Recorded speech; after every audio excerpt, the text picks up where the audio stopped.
ही नहीं मिलती राही को जुनून सा दिल में जगाना पड़ता है। मंजिल यूं ही नहीं मिलती राही को जुनून सा दिल में जगाना पड़ता है। पूछा चिड़िया से कि घोंसला कैसे बनाती हो, वो बोली। पूछा चिड़िया से कि घोंसला कैसे बनाती है, वो बोली तिनका तिनका उठाना पड़ता है। Welcome to the channel Boardshala. मेरा नाम है गणपत पटेल और आप देख रहे हैं लेक्चर नंबर 2 का पार्ट नंबर 3। दोस्तों, lecture number 2 acid base and salt का हमने पार्ट 1 डिस्कस कर लिया है, पार्ट 2 डिस्कस कर लिया है और पार्ट 3 का कुछ रिमेनिंग पार्ट, जो चैप्टर का जो रिमेनिंग पार्ट बचा है दैट इज सॉल्ट, वो आज हम यहाँ पे डिस्कस करने वाले हैं। ठीक है, तो बने रहिए मेरे साथ इस वीडियो के एंड तक, मज़ा दिला देंगे और कोई भी चीज़ ऐसी आपकी नहीं बचेगी जो इस चैप्टर में रह गई हो। ठीक है, आपके प्रीवियस ईयर क्वेश्चंस, आपके सॉल्यूशंस, आपके जो भी इंपॉर्टेंट क्वेश्चंस होंगे वो सारे डिस्कस किए जाएंगे। ठीक है, अभी हम चैप्टर में रिमेनिंग पार्ट कर रहे हैं पीएच का, importance of pH in daily life. ठीक है, देखो दोस्तों, अभी हमने लेक्चर में पिछली बार क्या डिस्कस किया कि पीएच क्या होता है। तो पीएच क्या होता है? It is a concentration, it is a numerical representation of hydrogen ions. H+ ion का जो रिप्रेजेंटेशन का एक वे है दैट इज पीएच स्केल। एक यूनिवर्सल इंडिकेटर यूज़ करते हैं जिससे हम पीएच क्या करते हैं, कैलकुलेट करते हैं और इस पीएच की बदौलत हम ये पता करते हैं कि आपका एसिड, आपका बेस, कौन सा कंपाउंड आपका एसिड है, कौन सा कंपाउंड आपका बेस है, कौन सा कंपाउंड आपका स्ट्रॉन्ग एसिड है, कौन सा कंपाउंड आपका वीक एसिड है। उसी प्रकार कौन सा कंपाउंड आपका बेस है और कौन सा कंपाउंड आपका स्ट्रॉन्ग है और कौन सा वीक बेस है। तो ये भी चीज़ें अपन क्या करते हैं, पीएच स्केल के माध्यम से डिस्कस करते हैं। आपने पढ़ा होगा कि पीएच स्केल की रेंज जो रहती है ना, वो 0 से क्या होती है, 14 तक होती है। ठीक है, 7 पीएच की वैल्यू जो 7 होती है वो न्यूट्रल को शो करती है। 7 से जैसे जैसे अपन नीचे साइड आते हैं, यानी 0, 1, 2, 3, 4, 5, 6, यानी pH less than 7 that is substance is acid.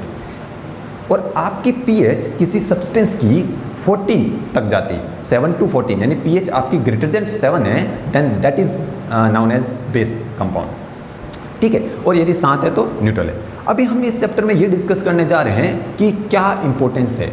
ठीक है, pH क्यों पढ़ते हैं, हमारी डेली लाइफ में इसका क्या इंपॉर्टेंस है। बहुत ही इंटरेस्टिंग टॉपिक है। आप अपने इन्वायरमेंट में, आप अपने सराउंडिंग इन्वायरमेंट में हमेशा कुछ न कुछ चीज़ें नोटिस करते हैं। ठीक है, कभी आप उनको इग्नोर कर देते हैं, लेकिन आज आप उन चीज़ों को नोटिस करोगे कि हाँ एक्चुअल में ऐसा होता है। पहला आपका इंपॉर्टेंस है plants and animals are pH sensitive. ठीक है, कोई भी आपके सराउंडिंग इन्वायरमेंट में जो भी प्लांट्स है, जो भी एनिमल्स है, ठीक है, वो क्या होता है, पीएच सेंसिटिव होते हैं। वो क्या करते हैं, एक सर्टेन लिमिट जो होती है पीएच की, जो सर्टेन रेंज होती है, स्पेसिफिक रेंज जिसको बोलते हैं हम। ठीक है, एक सर्टेन रेंज होती है पीएच की जिनको हम बोलते हैं स्पेसिफिक पीएच रेंज। उसी रेंज में ही ये क्या करते हैं, सर्वाइवल करते हैं।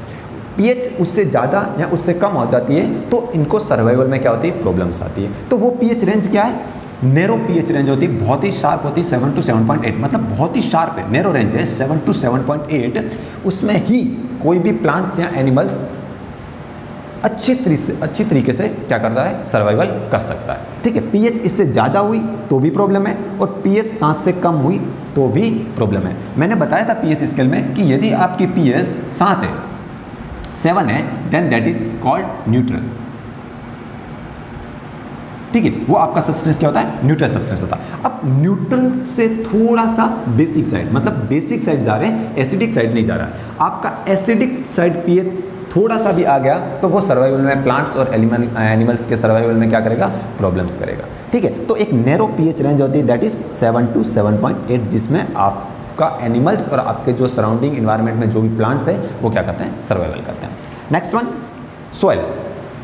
ठीक है, कोई भी प्लांट्स, कोई भी एनिमल्स, इवन दो अपन खुद जो होते हैं वो अपने को भी एक सर्वाइवल करने के लिए आपको सॉइल्स की जरूरत पड़ती है, क्योंकि सारे प्रोडक्शन जो होते हैं, प्रोडक्ट होते हैं वो सॉइल से होते हैं। आप कोई भी खाने की चीज़ यूज़ करते हैं तो आपको सॉइल से वो आपको क्या होती है, आपको प्राप्त होती है। ठीक है, अब ये चीज़ होगी कि सॉइल है, कोई भी आपको सॉइल है, आप पहली चीज़ ये बताइए कि मुझे सॉइल की पीएच पता करनी है, तो आप कैसे करोगे। एक्सपेरिमेंटल पॉइंट ऑफ व्यू से यदि हम बात करें तो आपको क्या करना है, एक सॉइल है, ठीक है, आपके घर के पास में कोई एक सॉइल का सैंपल ले लीजिए। अब मुझे पता करना है कि इस सॉइल सैंपल का पीएच क्या होगा। तो आप क्या करोगे, बस सिंपल है, मैं आपको बता देता हूँ। आप क्या करोगे, 2 ग्राम ऑफ सॉइल सैंपल ले लीजिए और 5 मिलीलीटर आपका लीजिए वाटर ले लीजिए। तो 2 ग्राम सॉइल सैंपल एंड 5 मिलीलीटर आपका क्या है, वाटर है। अब आप क्या कीजिए, उनको क्या कीजिए, एक बीकर में लीजिए और बीकर में 2 ग्राम का आप सॉइल सैंपल डाल लीजिए, 5 ml उसमें क्या कर दिए, वाटर डाल दीजिए। अब उसको क्या करो, अच्छे से मिक्स करो। मिक्स हो गया, आपका एक सॉल्यूशंस बन गया, सॉइल का आपका क्या बन गया, एक सॉल्यूशंस बन गया। अब आप क्या करो, उस सॉल्यूशंस को अपने चैप्टर 1 और 2 में, 2 के पार्ट 1 में अपन ने पढ़ा था कि अपन कैसे आइडेंटिफाई करते हैं कि कोई कंपाउंड आपका एसिड है या बेस है। ठीक है, आपको आइडेंटिफिकेशन करना है। तो आइडेंटिफिकेशन के लिए मैंने क्या किया था, बहुत सारे इंडिकेटर बताए थे। यूनिवर्सल इंडिकेटर बताया था, एक नेचुरल इंडिकेटर भी बताया था, एक सिंथेटिक इंडिकेटर भी बनाया था। सिंथेटिक में आपका मेथिल ऑरेंज और फिनोप्थलीन आता है, जबकि नेचुरल जो इंडिकेटर होता है जिसमें आपका लिटमस पेपर आता है। आप क्या कीजिए, उस सॉइल सैंपल को लिटमस पेपर पे ला। अब यदि आपका लिटमस पेपर ब्लू कलर का, ओरिजिनल क्या होता है, ओरिजिनल जो लिटमस पेपर का जो कलर होता है वो क्या होता है, ब्लू होता है। आपका लिटमस पेपर यदि ब्लू से रेड हो जा रहा है, इसका मतलब आपका जो सॉइल है वो क्या है, एसिड है। वो एसिड आपकी सॉइल की प्रॉपर्टीज है, तो वो सॉइल आपकी क्या हो जाएगी, एसिडिक हो जाएगी। क्या बोला मैंने कि आप एक सैंपल लीजिए, 2 ग्राम का सॉइल का सैंपल लीजिए, 5 ml उसमें क्या कर दीजिए, वाटर को मिक्स कर दीजिए।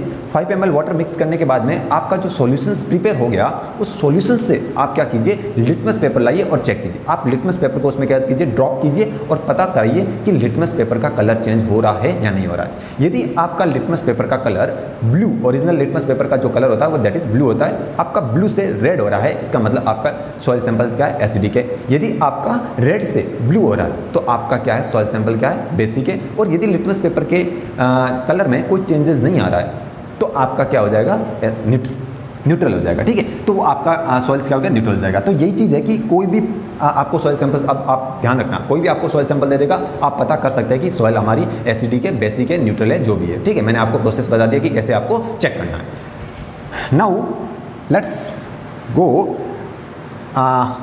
Point 3, digestive system. ठीक है, हम क्या करते हैं, खाना खाते हैं, सुबह उठते हैं, अपनी कुछ दिनचर्या करते हैं। ठीक है, फिर अपन फूड कंजप्शन करते हैं। अब फूड का कंजप्शन करते हैं तो कभी कभी क्या होता है, फूड के कंजप्शन से आपका इनडाइजेस्टिव हो जाता है। ठीक है, आपका फूड डाइजेस्टिव नहीं हो पाता और आपका सिस्टम जो होता है वो थोड़ा सा ऐसा लग रहा है कि इनडाइजेस्टिव हो गया। आपको क्या होता है, पेन और इरिटेशन महसूस होती है। ठीक है, तो आपको ऐसा लगता है कि मैंने फूड कंजप्शन तो किया है बट मेरा अभी स्टोमच में क्या आ रहा है, थोड़ा सा पेन हो रहा है, या फिर आपको ऐसा लग रहा है कि मेरे को थोड़ा सा इरिटेशन टाइप हो रहा है। तो ये क्या होता है, ये किसकी वजह क्या होती है, इसकी वजह होती है इनडाइजेशन। इनडाइजेशन क्या होता है, डाइजेशन क्या होता है, आपका फूड है वो डाइजेस्ट कैसे होता है। आप जैसे फूड कंजप्ट करते हो, ठीक है, आपने फूड जैसे कंज्यूम किया, आप में आपके माउथ में क्या होता है, HCl, या स्टोमच में जो होता है वो HCl क्या होता है, प्रोड्यूस होता है। हाइड्रोक्लोरिक एसिड क्या होता है, HCl। हाइड्रोक्लोरिक एसिड क्या होता है, ये क्या करता है, आपके फूड को डाइजेस्ट करने में हेल्प करता है। तो इसका मतलब ये क्या है, एक तरह से हेल्पफुल सब्सटेंस है आपके बॉडी के लिए। तो HCl क्या करता है, आपके फूड को क्या करता है, डाइजेस्ट करने में हेल्प करता है। अब सपोज आपने कुछ ऐसा कुछ भी खा लिया कि आपको स्टोमच है वो उसको एग्री नहीं कर पा रहा है, तो उस केस में क्या होता है, HCl का कंटेंट क्या होता है, कुछ ज़्यादा ही डेवलप्ड होता है। आपका जो स्टोमच होता है वो HCl को बहुत ज़्यादा मात्रा में क्या करता है, बाहर निकालता है। और जब HCl आपका ज़्यादा मात्रा में वहाँ पे एग्जिट बाहर निकलता है स्टोमच में, तो उससे आपको पेन और इरिटेशन की क्या हो जाती है, समस्या हो जाती है। और आप क्या बोलते हैं इस चीज़ को कि आज यार डाइजेशन मेरा सही नहीं हो पाया, इनडाइजेशन में। ये चीज़ आपने अपनी डेली लाइफ में देखी होगी। अब अपन क्या करते हैं कि अपना इनडाइजेस्टिव सिस्टम तो ठीक है, हो गया, अब अपना पेन और इरिटेशन रहता है, आप कुछ क्या करते हैं, रेमेडी यूज़ करते हैं। रेमेडी में अपन क्या यूज़ करते हैं, मिल्क ऑफ मैग्नीशिया, MgOH का होल ट्वाइस। ठीक है, लिखा है यहाँ पे MgOH का whole twice, that is milk of magnesia. ये अपन क्या करते हैं, रेमेडी के तौर पे अपन उसको यूज़ करते हैं, या फिर एंटी एसिड यूज़ करते हैं। आप इनो पीते हैं, जो भी होता है। इनो क्या होता है, बेस होता है, मैंने बताया था चैप्टर 1 में। ठीक है, तो इनो क्या होता है, बेस होता है, चैप्टर 2 में, सॉरी। तो चैप्टर 2 के लेक्चर 1 में मैंने बताया था कि इनो के बारे में मैंने वहाँ पे डिस्कस किया था कि क्या चीज़ होती है। तो वो ये सब क्या एंटी एसिड होते हैं, या फिर आप क्या करते हो, मिल्क ऑफ मैग्नीशिया, MgOH का होल ट्वाइस यूज़ करते हो, या फिर आप इनो या कुछ भी रेमेडी यूज़ करते हो और आपको इनडाइजेशन से राहत मिलती है। ये चीज़ हो गया। Next one, tooth decay. ये तो हर एक की प्रॉब्लम आती है। ठीक है, टूथ डीके अपना देखो, अपने जो टूथ होते हैं उसमें क्या होता है, एक ऊपर कोटिंग होती है, इनेमल्स होता है जिसको टूथ इनेमल्स बोलते हैं, उसकी क्या होती है, एक वाइट कोटिंग होती है। ये सबसे हार्ड सब्सटेंस होता है अपनी बॉडी का, ठीक है। टूथ इनेमल जो रहते हैं that is the very very hard substance in our body, ठीक है। ये सबसे हार्ड सब्सटेंस होता है अपनी बॉडी का, ठीक है। इससे कोई हार्ड अपने बॉडी में कोई सब्सटेंस नहीं होता। तो जो तुम्हारा टूथ इनेमल होता है वो क्या होता है, कैल्शियम फॉस्फेट होता है। कैल्शियम फॉस्फेट का क्या होता है, एक तो crystalline form of calcium phosphate से क्या होता है, आपका टूथ इनेमल बना होता है। मैंने लिखा भी है, तो ये इनेमल जो रहता है ये crystalline form of calcium phosphate, CaP, calcium phosphate. CaP, phosphate क्या होता है, P होता है, P को क्या बोलते हैं, फॉस्फेट बोलते हैं, और CO को क्या बोलते हैं, कैल्शियम। तो कैल्शियम फॉस्फेट का एक क्रिस्टलाइन फॉर्म होता है, ठीक है। जो आपकी जो इनेमल कोटिंग होती है ना, इनेमल टूथ इनेमल जिसको आप बोलते हो, वो क्या होती है, कैल्शियम फॉस्फेट का एक क्या होती है, कोटिंग होती है। उसका क्रिस्टलाइन फॉर्म क्या होती है, कोटिंग होती है, ठीक है। अब आपकी पीएच रेंज क्या होती है, कभी ऊपर नीचे होती रहती है। जब आपका पीएच रेंज ऊपर नीचे हो रही है तो उस केस में आपका क्या हो रहा है, डीके होता है। अब मैंने यहाँ पे लिखा कि पीएच रेंज कब और किस केस में आपका डीके होगा। तो आपकी यदि पीएच 5.5 मतलब ये क्या है, एसिड साइड है, बहुत ही ज़्यादा एसिड है। यदि पीएच आपकी 7 से कम है, 7 से लेस देन है, तो उसको अपन क्या बोलते हैं, एसिड मीडियम। और आपका ये थोड़ा सा बहुत ज़्यादा एसिड टाइप है, तो एसिड मीडियम है आपका। तो यदि आपका पीएच 5.5 से कम हो जाता है तो आप में टूथ डीके की समस्या हो सकती है, ठीक है। ये चीज़ मैंने आपको बताई। एक आपने चीज़ पढ़ी होगी, एसिड रेन, ठीक है। अभी बरसात का मौसम चल रहा है, तो आपने देखा होगा कि जो आपका वाटर आ रहा है, रेन वाटर का जो पीएच है, आप कभी चेक करिए। चेक करोगे तो आपको पता लगेगा कि उसका पीएच है ना 7 से थोड़ा सा कम होता है। थोड़ा सा कम है तो कोई दिक्कत नहीं। आपका यदि पीएच 5.6, आपका यदि पीएच 5.6 से कम हो गया तो आप में क्या हो जाएगी, एसिड रेन। आपके शहर में एसिड रेन हो जाएगी। एसिड रेन हो गई तो सर क्या दिक्कत हो गया, ठीक है। ये एक्चुअल में हमें यहाँ पे बताया था कि आपका जो बॉडी सिस्टम होता है, किसी भी प्लांट्स, एनिमल्स या फिर अपनी जो ह्यूमन बॉडी होती है, वो बॉडी सिस्टम जो होता है वो नैरो पीएच रेंज में क्या करता है, वर्क करता है, 7 to 7.8। यदि पीएच इससे थोड़ी सी ऊपर हो गई या थोड़ी सी कम हो गई तो आपके सिस्टम में कुछ न कुछ प्रॉब्लम होना स्टार्ट हो जाएगा। अब बताइए कि यदि आपका pH 5.6 that is more less than 7 है तो आप में बॉडी में प्रॉब्लम्स होगी या नहीं होगी, ठीक है। आपके बॉडी में तो प्रॉब्लम होगी, आपकी स्किन्स पे प्रॉब्लम होगी, ठीक है। ये स्किन्स पर जो मार्बल्स होते हैं उनमें डिटेरियोरेशन हो जाता है। तो ये सब क्या होता है, ये एसिड रेन के ही कॉजेज़ है, ठीक है। अब देखो यदि आपका एसिड 5.6 से कम हो गया तो देखो एसिड होती है, एसिड रेन होती है, ठीक है। एसिड रेन हो गई। अब बरसात का पानी आ रहा है, वो बरसात का पानी आ रहा है और आपकी नदियों में जा रहा है। बरसात का पानी आ रहा है आपकी नदियों में, आपके कुओं में, आपके घर के अंडरग्राउंड टैंक में, उनमें आप क्या कर रहे हो, कलेक्ट कर रहे हो। कहीं नहीं कलेक्ट कर रहे हो तो आपके सॉइल में तो जा ही रहा है और नदियों में तो जा ही रहा है, ठीक है। ऐसे आपका रेन हुई, बारिश हुई, बारिश का पानी ज़मीन पे गिरा और वो फैल रहा है आपके पॉन्ड्स में, लेक्स में, रिवर्स में, ठीक है। अब जैसे वो एसिड वाटर रिवर्स में, पॉन्ड्स में, लेक में जाएगा तो उसकी एसिडिटी को क्या, उसकी जो पीएच रेंज है उसको क्या करेगा, डिस्टर्ब करेगा। जो आपका एक्वेटिक लाइफ है, एक्वेटिक लाइफ किसको बोलते हैं, जो वाटर के अंदर जिनका इन्वायरमेंट क्या होता है, वाटर होता है, उस वाटर के अंदर जो आपकी लाइफ एग्जिस्ट करती है that is the aquatic life. तो वो एक्वेटिक लाइफ क्या होगी, अब डिस्टर्ब होगी। क्यों, क्योंकि उसके पानी का पीएच क्या हो गया, चेंज हो गया। जैसे ही पानी का पीएच चेंज होगा आपकी जो फिशेस होती है वो फिशेस क्या होने लगती है, डाई होने लग जाती है। आपके जो प्लांट्स होते हैं उनकी ग्रोथ क्या हो जाती है, रुक जाती है, यूट्रोफिकेशंस हो जाता है। तो ये सारी चीज़ें जो होती है ना, ये किसकी वजह से होती है, एसिड रेन की वजह से होते हैं। एक मैंने चीज़ बताई, मार्बल का जो डिटेरियोरेशन होता है, जैसे कि आपका ताजमहल हो गया। ताजमहल में अभी आप देखोगे कि जो पहले वाइटनेस थी अब इतनी वाइटनेस नहीं रही, वो थोड़ा येलो टाइप हो गया आपका ताजमहल, ठीक है। तो आप ताजमहल को थोड़ा सा वहाँ जाओगे तो आप नोटिस करोगे तो संगमरमर जो रहता है ना, marbles, that is white marble का ये बना हुआ है आपका ताजमहल।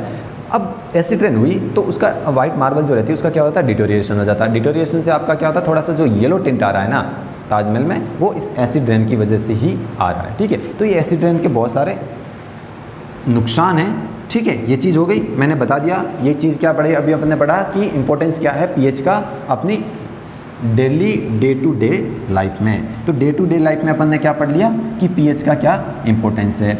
अभी हम डिस्कस करेंगे चैप्टर में next one that is salt, ठीक है। पूरा एसिड पढ़ लिया मैंने, पार्ट 1 और पार्ट 2 में मैंने एसिड और बेस के बारे में ब्रीफली डिस्कस किया है। ठीक है, अब मैं पार्ट 3 में, अभी आज के लेक्चर में हम जो पार्ट 3 है आपका, उसमें हम डिस्कस करेंगे सॉल्ट।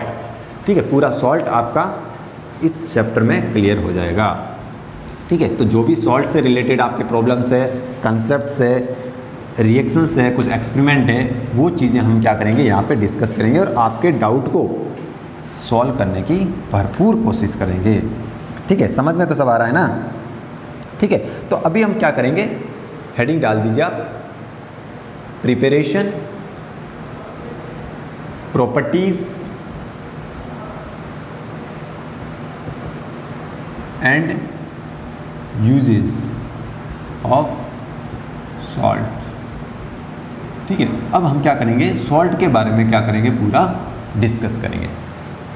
ठीक है, सॉल्ट के बारे में थोड़ा सा डिस्कस करने से पहले हम ये डिस्कस करते हैं कि आपके जो एसिड होते हैं, हमने लेक्चर 2 के पार्ट 1 और पार्ट 2 में हमने पढ़ा कि एसिड्स क्या होते हैं, बेस क्या होते हैं। हम थोड़ा सा डिस्कस करेंगे कि एसिड में स्ट्रॉन्ग एसिड किसको बोलेंगे, वीक एसिड किसको बोलेंगे, और बेस में स्ट्रॉन्ग बेस किसको बोलेंगे, स्ट्रॉन्ग और वीक बेस किसको बोलेंगे, और उनके एग्जांपल्स क्या है। ठीक है, चैप्टर की सारी जो रिएक्शंस होती है ना, यदि आप उनको स्ट्रॉन्ग करना चाहते हैं कि मुझे सारी रिएक्शंस आए, तो आपको कम से कम हर चीज़ का एग्जाम्पल याद होना ज़रूरी है। आपको पता होना चाहिए कि स्ट्रॉन्ग एसिड कौन से हैं, आपको पता होना चाहिए कि स्ट्रॉन्ग बेसिस कौन से हैं, आपको पता होना चाहिए कि वीक एसिड कौन से हैं, आपको पता होना चाहिए कि वीक बेसिस कौन से हैं।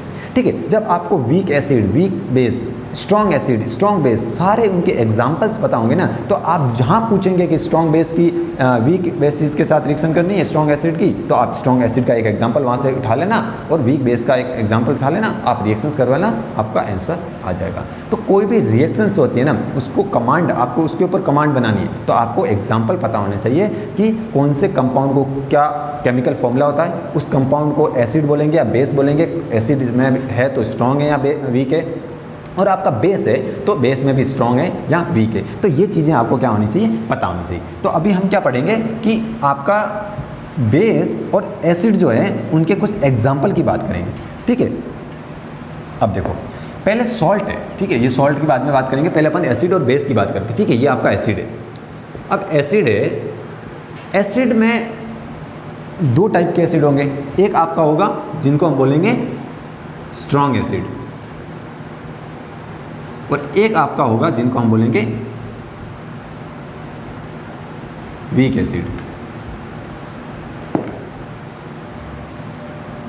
ठीक है, वीक एसिड बोलेंगे। तो एक आपका स्ट्रॉन्ग एसिड हो जाएगा, एक आपका वीक एसिड होगा। अब स्ट्रॉन्ग एसिड के एग्जांपल क्या हो जाएंगे आपके, हाइड्रोक्लोरिक एसिड, इसको क्या बोलेंगे, हाइड्रोक्लोरिक एसिड।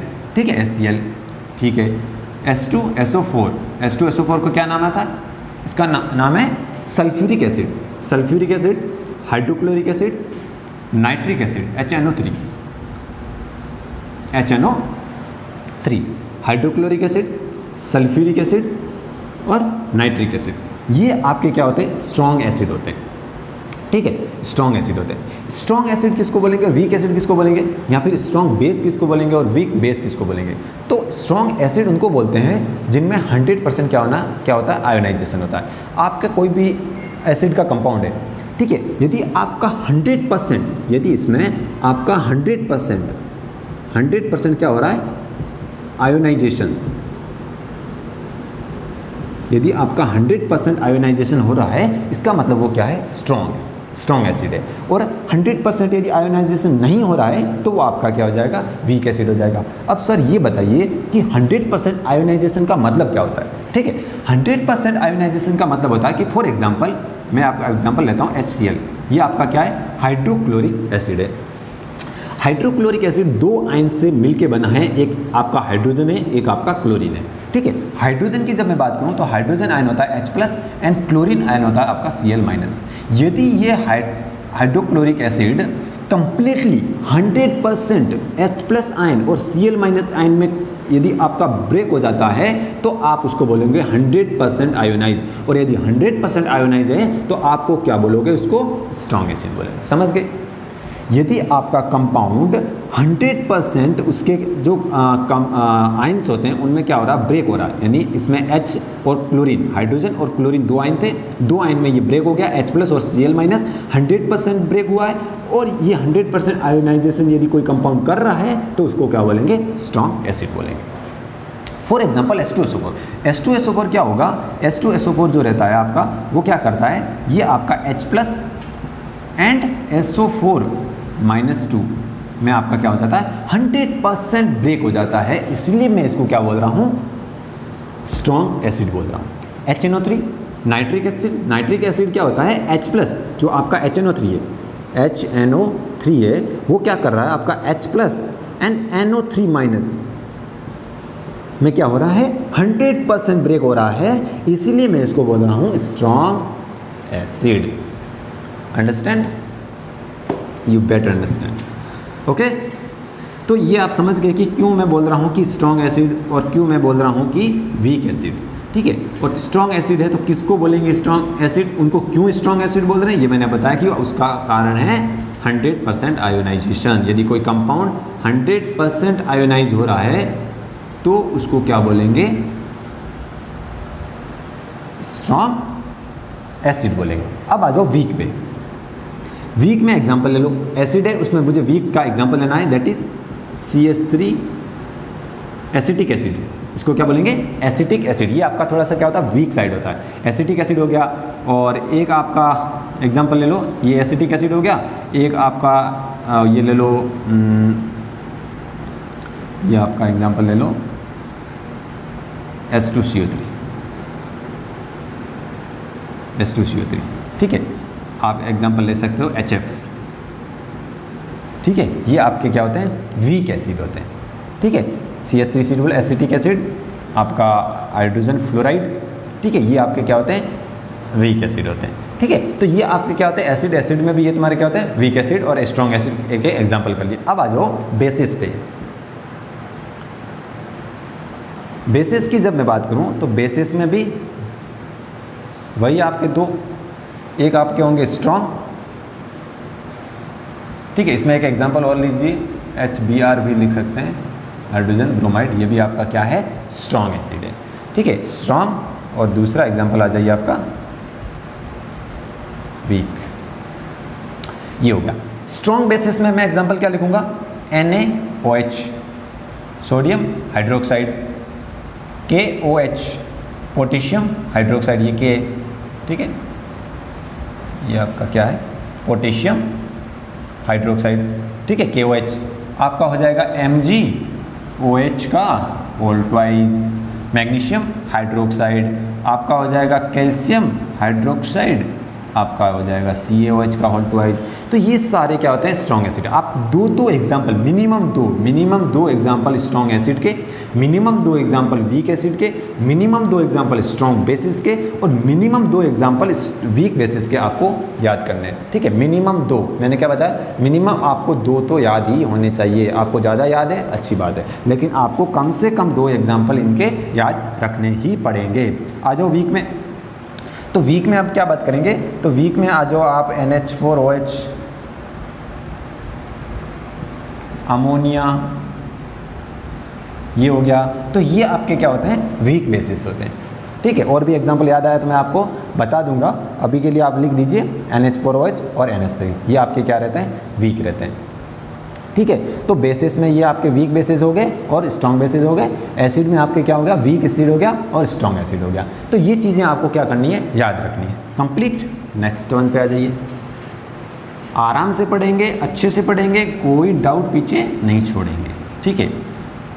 अपने को जल्दी नहीं है, अभी अपना शुरुआत है, ठीक है। आप तो अभी 10th में आए ही होंगे, कुछ लोग का जो आ चुके हैं उनका तो एग्ज़ाम ही नहीं हुआ, ठीक है, तो वो तो लकी पर्सन है।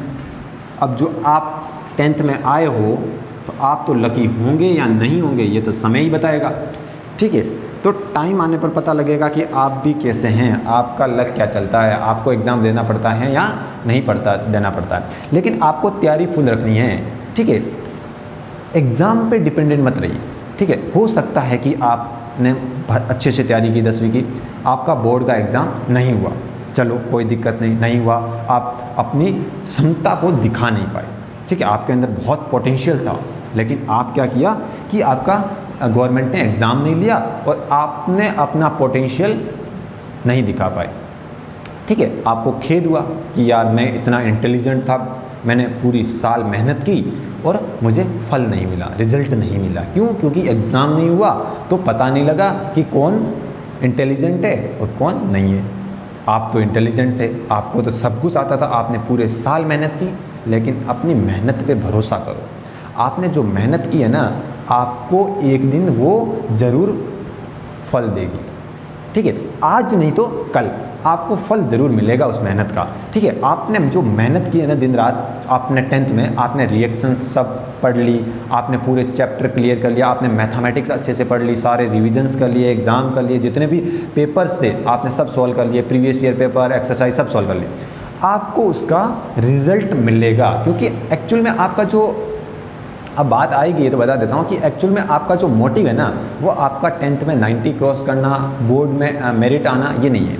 आप मेरिट आ रहे हो, ये शो करता है कि आप इंटेलिजेंट हो, आप पढ़ रहे हो, आप अपने कैरियर के प्रति थोड़े से क्या हो, केयरफुल हो, ठीक है। जिनके परसेंटेज नहीं बन रहे वो थोड़े से अभी अपने कैरियर के प्रति थोड़े से क्या है, लापरवाह है, ठीक है। आपके परसेंट 80 से ऊपर बन रहे हैं तो आप अपने कैरियर के प्रति क्या है, थोड़े से सजग है, आपको पता है कि मुझे एक्चुअल में पढ़ना है और आगे बढ़ना है। आपके 10th में 90% आ गए, 80% आ गए, 85% आ गए, 95% आ गए, आपने मेरिट ला ली, ठीक है, अच्छी बात है। इससे ये शो होता है कि आप इंटेलिजेंट हैं, आप में पोटेंशियल है, आप कुछ कर सकते हैं। आपने 11th दिया, आपने 12th दिया, फिर आपके बोर्ड में 90% 90 क्रॉस किया आपने, तो इससे पता चलता है कि हाँ, आप थोड़ी सी हार्ड लेवल की चीज़ों को भी कैचअप करना जानते हैं, आप में कैचअप पावर है और आप में अभी भी पोटेंशियल है कि मैं किसी भी हार्ड चीज़ को भी मेंटेन कर सकता हूँ और दूसरों से आगे निकल सकता हूँ। लेकिन आपका एक्चुअल में जो मोटिव है ना, वो आपको कोई कम्पिटिटिव एग्ज़ाम क्रॉस करना है। आप जो कम्पिटिटिव एग्ज़ाम क्रॉस करोगे ना, उसमें ये नहीं होता कि सिर्फ 11th से पूछा, सिर्फ 12th से पूछा, नहीं, उसमें 10th, 11th, 12th और न जाने कुछ एक्स्ट्रा चीज़ें भी बहुत सारी पूछते हैं, ठीक है। यदि आपका 10th अच्छे से आपने पढ़ा है, बोर्ड में आपका एग्ज़ाम नहीं हुआ, चलो सही है, नहीं हुआ, आपने 10th अच्छे से पढ़ा, आपको 10th की सारे चैप्टर अच्छे से आते हैं, आपको मैथमेटिक्स अच्छे से आती है, आपने 11th अच्छे से पढ़ा, आपने 12th अच्छे से पढ़ा, श्योर है आपका कंपटीशन एग्ज़ाम निकलेगा, वो भी क्रैकिंग फर्स्ट अटेम्प्ट निकलेगा। क्यों? क्योंकि आपने कंटिन्यूस मेहनत की, कंटिन्यूस मेहनत करोगे तो आपको अवश्य फल मिलेगा। ऐसा नहीं होता कि अभी बोर्ड का एग्ज़ाम नहीं हुआ तो मैंने जो मेहनत की वो मेरी बेकार चली गई, नहीं, आपकी मेहनत बेकार नहीं की, आपकी मेहनत दिखेगी। कब दिखेगी? थोड़ा सा समय करो, सब्र कर लो, ठीक है, सब्र का फल बहुत मीठा होता है, ठीक है, ज़्यादा उत्तेजित मत हो, सब्र करो, आराम से रहो, आराम से आपको फल मिलेगा। वो समय आएगा जब आप अपने आप को वैसे मोटिवेट रखोगे कि हाँ यार, मैंने वो पढ़ा जो 10th में, अब आ गया ना, अब आ जाओ, मेरे को सब आता है 10th का, ठीक है, 12th का सब आता है, बचा क्या, थोड़ा सा एक्स्ट्रा टॉपिक कंपटीशन एग्ज़ाम के फट से पढ़ लिए, आपका एग्ज़ाम निकल गया, ठीक है। तो ये सब चीज़ें तो होती रहेगी, पढ़िए अच्छे से, ठीक है। ये चीज़ हेडिंग हटा देता हूँ मैं, अरे ये हेडिंग तो सही थी यार, यही तो पढ़ना है अपने, चलो कोई बात नहीं, ठीक है। आ जाइए कि अब मैंने क्या बोला कि आपको कोई भी एग्ज़ाम, कोई भी चैप्टर है, उस चैप्टर को, रिएक्शंस को आपको क्या करना है, एकदम कमांड बनानी है। तो आपको एग्जाम्पल पता होने चाहिए कि सॉल्ट के एग्जाम्पल क्या है, एसिड के एग्जाम्पल क्या है, बेस के एग्जाम्पल क्या है, स्ट्रॉन्ग बेस कौन सा है, स्ट्रॉन्ग एसिड कौन सा है, वीक बेस कौन सा है, वीक एसिड कौन सा है। तो मैंने वीक एसिड और ये इनके तो एग्जाम्पल आपको बता दिए, कुछ मैं सॉल्ट के एग्जाम्पल आपको बताता हूँ, ठीक है। तो मैंने बताया कि कुछ न कुछ आपको 2 या 3 एग्जाम्पल मिनिमम हर चीज़ के याद रखने, ताकि आप कहीं भी उसको घुसा सको। कोई भी रिएक्शंस पूछे कि सॉल्ट की रिएक्शंस लिखनी है, तो आपको सॉल्ट पता होना तो सही ना, सॉल्ट क्या है, ठीक है। तो मैं कुछ सॉल्ट लिखता हूँ यहाँ पे, ठीक है, आप देखिए, मैं सॉल्ट लिखता हूँ NaCl, Na2SO4, NaSCO3, Na2CO3, ठीक है। अब आ गया आपका K2SO4, K2SO4 के बाद में आ जाएगा तुम्हारा MgSO4, ठीक है। बहुत सारे एग्जाम्पल है, अभी आप ये लीजिए NaCl, एक और एग्जांपल लिख दिए, मैं आपको थोड़ा सा कुछ चीज़ बताना चाहता हूँ, ये भी ले लीजिए, ठीक है। अब देखो ये NaCl है, ये NaCl है, इसको बोलते हैं सोडियम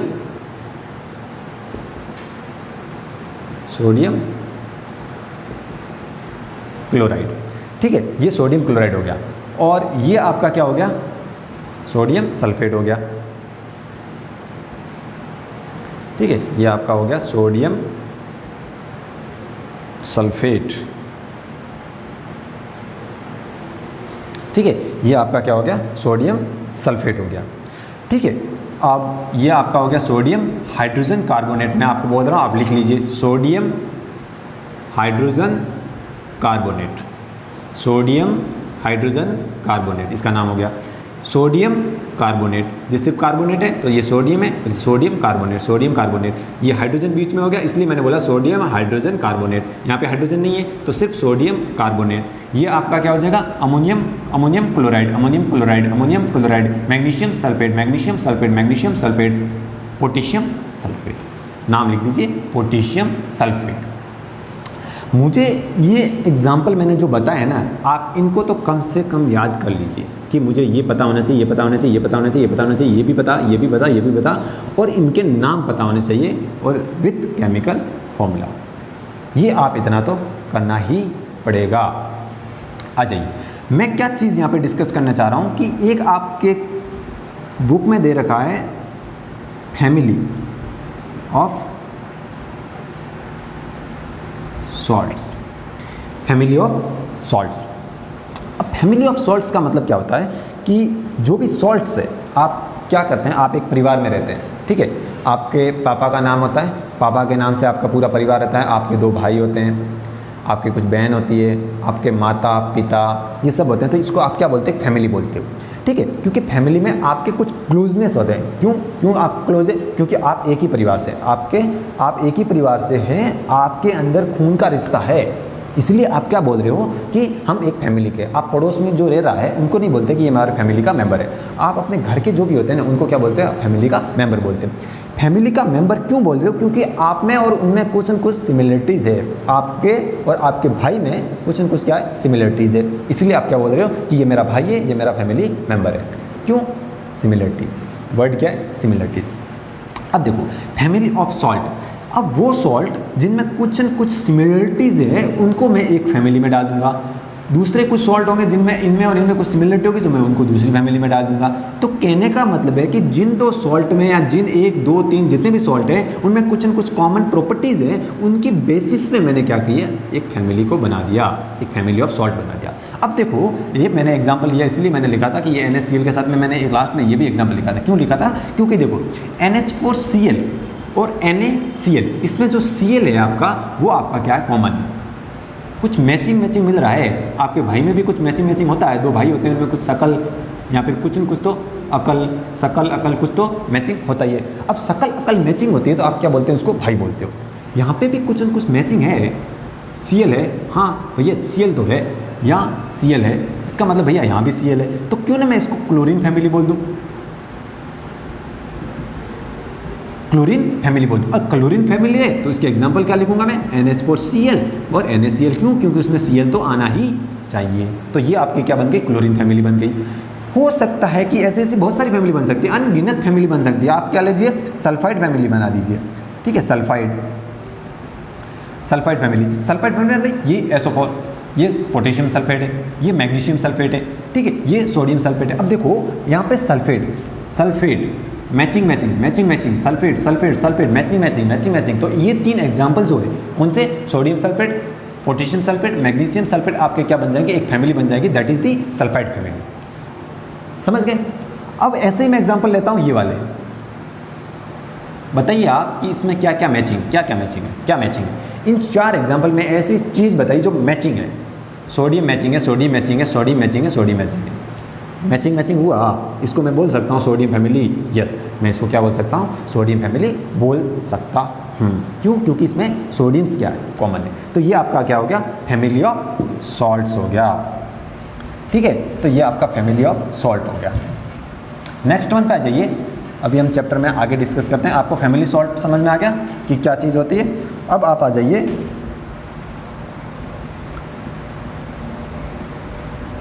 अब देखो, अब आप पढ़ लीजिए कि सॉल्ट और जो आपके सॉल्ट होते हैं और आपका क्या होता है, एसिड होता है। अब सॉल्ट और एसिड क्या करते हैं, आपस में रिएक्शंस करते हैं। हो सकता है कि आपका स्ट्रॉन्ग सॉल्ट बन सकता है, वीक सॉल्ट बन सकता है, न्यूट्रल सॉल्ट भी बन सकता है। ये कैसे बनता है, ये चीज़ है। अब देखो मैंने क्या किया, एसिड लिया। एक चीज़ मुझे पहले ये बताइए, ये डिस्कस करने से पहले, कि मैंने चैप्टर स्टार्ट किया तब मैंने एक रिएक्शंस कराई थी कि मैंने जब एसिड और बेस की रिएक्शंस करवाई थी तो आपका रिजल्ट मिला था सॉल्ट एंड वाटर। ठीक है, आपको एक एग्जांपल के साथ मैंने समझाया था कि HCl सपोज करो NaOH के साथ रिएक्शन कर रहा है। अब मुझे ये बताने की जरूरत नहीं पड़ेगी कि HCl क्या है, ये एसिड है और NaOH क्या है, बेस है। ये जब रिएक्शंस करते हैं तो आपका बनता है NaCl और वाटर बनता है H2O। ये NaCl क्या है, सॉल्ट है यहाँ पे। तो रिजल्ट क्या मिला इस रिएक्शंस का कि जब भी एसिड और बेस रिएक्शंस करते हैं तो आपका सॉल्ट बनता है। बस आप अभी के लिए ये याद रखिए कि जब भी एसिड और बेस रिएक्शन करते हैं आपको सॉल्ट मिलता है, खत्म। अपना याद रखने का तरीका इतना ही है कि एसिड और बेस आपस में रिएक्शंस करते हैं तो सॉल्ट बनता है, साथ में वाटर बनता है। एसिड, अब मैं एसिड में मैंने टाइप बताए थे, स्ट्रॉन्ग और वीक। सपोज करो मैं स्ट्रॉन्ग एसिड ले रहा हूँ, स्ट्रॉन्ग एसिड की मैं स्ट्रॉन्ग बेस के साथ रिएक्शन करवा रहा हूँ। स्ट्रॉन्ग एसिड की मैं स्ट्रॉन्ग बेस के साथ रिएक्शंस करवा रहा हूँ तो आपका क्या बन रहा है, सॉल्ट बन रहा है और प्लस वाटर बन रहा है। आपका वाटर बन रहा है, ठीक है। स्ट्रॉन्ग एसिड, स्ट्रॉन्ग बेस, आपका सॉल्ट बन रहा है। अब ये बताइए कि आपका स्ट्रॉन्ग एसिड है और स्ट्रॉन्ग बेस है तो आपका जो सॉल्ट बनेगा वो कौन सा मीडियम का बनेगा। आपका सॉल्ट एसिडिक होगा, आपका सॉल्ट बेसिक होगा, आपका सॉल्ट न्यूट्रल होगा। ये चीज़ यहाँ पे अपन क्या करेंगे, डिस्कस करेंगे। अब देखना कि जब भी आपका स्ट्रॉन्ग एसिड स्ट्रॉन्ग बेस के साथ, जब स्ट्रॉन्ग आपस में क्या करते हैं, रिएक्ट करते हैं तो आपका न्यूट्रल बनता है। एक एग्जांपल से समझते हैं। सपोज करो दो लड़के हैं आपके क्लास के, ठीक है, बहुत ही मजबूत हट्टे कट्टे। अब देखो दो मजबूत है, एक लड़का ए और एक लड़का बी है, दोनों एकदम मजबूत है, बॉडी बिल्डर है, बॉडी एकदम खतरनाक है, दोनों आपस में क्या करते हैं, लड़ाई करते हैं। अब दोनों जब आपस में लड़ाई करेंगे तो दोनों स्ट्रॉन्ग है। अब दोनों स्ट्रॉन्ग है तो आपको कैसे पता लगेगा कौन हारेगा, इसका रिजल्ट निकलेगा। इस रिएक्शंस का कभी रिजल्ट नहीं लेगा, क्यों, क्योंकि दोनों स्ट्रॉन्ग हैं तो कभी भी ना तो किसी की हार होगी ना जीत होगी, ना तो ए जीतेगा ना बी जीतेगा। क्यों, क्योंकि दोनों एक समान बॉडी बिल्डर है, दोनों में पावर क्या है, सेम है। जब भी दोनों में पावर सेम होती है तो उसका कोई रिजल्ट नहीं निकलता, और जब कोई रिजल्ट नहीं निकलता इसका मतलब आप क्या बोलते हैं, न्यूट्रल है। यार कुछ रिजल्ट ही नहीं निकला, न्यूट्रल हुआ ना कि आपका कोई रिजल्ट ही नहीं निकला, ना तो प्लस है ना माइनस है, न्यूट्रल है, ठीक है। तो इसका मतलब क्या हुआ कि जब आपका स्ट्रॉन्ग जब आपके दो स्ट्रॉन्ग स्टूडेंट आपस में लड़ाई करेंगे तो उसका कोई रिजल्ट नहीं निकलेगा। क्यों, क्योंकि इसमें से कोई एक हारेगा या कोई जीतेगा ही नहीं, क्योंकि दोनों क्या है, मजबूत है। तो इसमें आपका क्या जो सॉल्ट बनेगा दैट इज क्या बनेगा, न्यूट्रल। आपका न्यूट्रल सॉल्ट बनेगा, और न्यूट्रल है तो आपका पीएच क्या हो जाएगा, 7, ठीक है। ये मैंने आपने पीएच स्केल में बताया था, तो उसका पीएच क्या हो जाएगा, 7 हो जाएगा। अब मैंने जो आपको बताया था कि स्ट्रॉन्ग एसिड और स्ट्रॉन्ग बेस के आप एग्जाम्पल याद कर लीजिए, वो यहाँ काम आएंगे। अब आप स्ट्रॉन्ग एसिड का कोई भी एग्जाम्पल ले लीजिए, HCl। स्ट्रॉन्ग बेस का कोई एग्जाम्पल ले लीजिए, NaOH। रिएक्शंस करेंगे आपका बनेगा NaCl plus water, NaCl plus water. अब ये जो NaCl बना, ये आपका स्ट्रॉन्ग एसिड है, ये आपका स्ट्रॉन्ग बेस है, NaCl बन रहा है, ये आपका जो बनेगा सॉल्ट दैट इज न्यूट्रल, जो आप हमेशा फूड में क्या करते हो, यूज़ करते हो। खाने में न्यूट्रल एसिड क्या करते, सॉल्ट यूज़ करते हो कंजप्शन में। क्यों, क्योंकि जब भी आपका मीडियम एसिडिक या बेसिक होगा तो आपके डाइजेस्टिव सिस्टम में क्या होगी, दिक्कत होगी। इसलिए आप हमेशा न्यूट्रल चीज़ खाने की कोशिश करते हो जो आपके शरीर में कोई भी साइड इफेक्ट नहीं करे। तो ये आपका जो नमक है न्यूट्रल, वो आपके फूड कंजप्शन में क्या होता है, यूज होता है। और ये आपका एग्जाम्पल है स्ट्रॉन्ग एसिड और स्ट्रॉन्ग बेस का, क्या बनेगा, न्यूट्रल सॉल्ट बनेगा। नेक्स्ट वन, स्ट्रॉन्ग एसिड है, उसकी जगह मैं लिख सकता हूँ वीक एसिड। अब वीक एसिड आपका क्या कर रहा है, किसके साथ रिएक्शन कर रहा है? वीक एसिड आपका रिएक्शन कर रहा है स्ट्रॉन्ग बेस के साथ। अब वीक एसिड है, एसिड आपका वीक है, एसिड आपका वीक है तो आपका सॉल्ट बनेगा वो क्या बनेगा?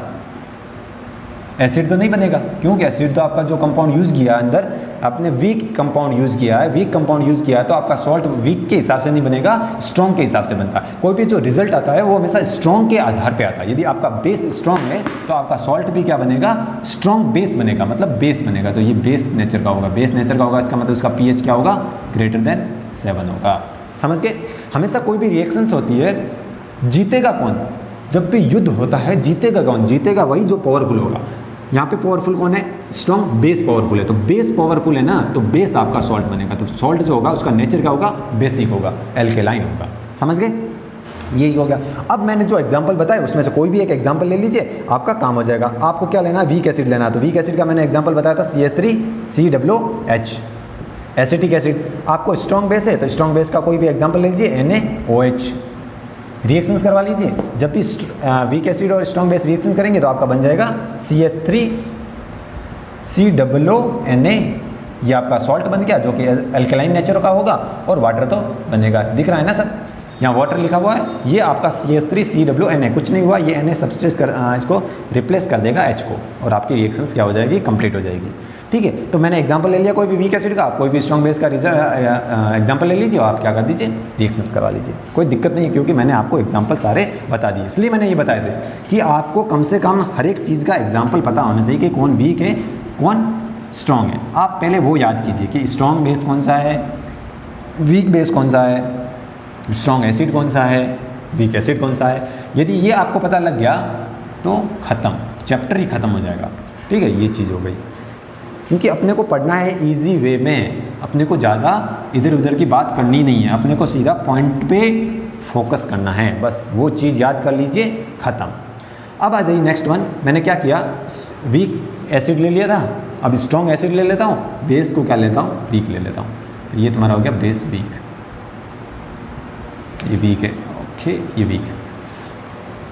रिजल्ट मिलेगा जो मजबूत होगा तो आपका क्या हो जाएगा? सॉल्ट होगा वो एसिडिक होगा, एसिडिक इन नेचर होगा, इसका मतलब सॉल्ट का pH होगा वो लेस देन 7 होगा। ख़त्म।